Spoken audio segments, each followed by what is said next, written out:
Don't do it, okay? You're going to be at each other's throats. So you can pretend here you're not going to be at each other's throats, but I've done enough marriage counseling that I know about this, okay? That when you have money problems, let me tell you, you get irritable at each other, right? You start blaming each other. You start attacking each other. That's exactly what happens. And you have to build your money problems. Now, here's something I do. Is that, look at me.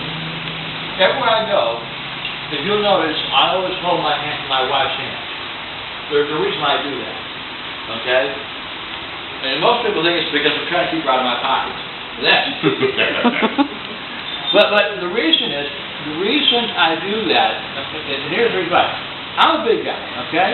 But I've learned here, if women think you got money, especially young women think you got money, it doesn't matter how ugly you are or how big you are. It doesn't matter. As long as they think you have money, all of a sudden, you're hot. Okay? Now, you know you're not hot, all right? But, hey, they'll tell you you're hot, and they'll convince you that you're hot. By me simply holding my wife's hand where I go, I'm sending a message, look at me, to every woman out there, I'm not available. Okay? That's what I preach about today. Filipinas are in the habit of doing that, kissing their husband in public, showing their affection to their husband. So you put a wall to the invader that wants to come in. Holding the wife's hand also does that. It's a protective element. It's a security element. It is.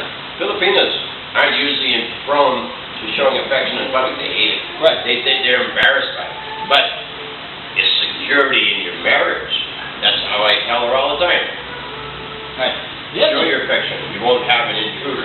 Yeah, the other thing I don't do is when I drive my truck, okay, or in my car.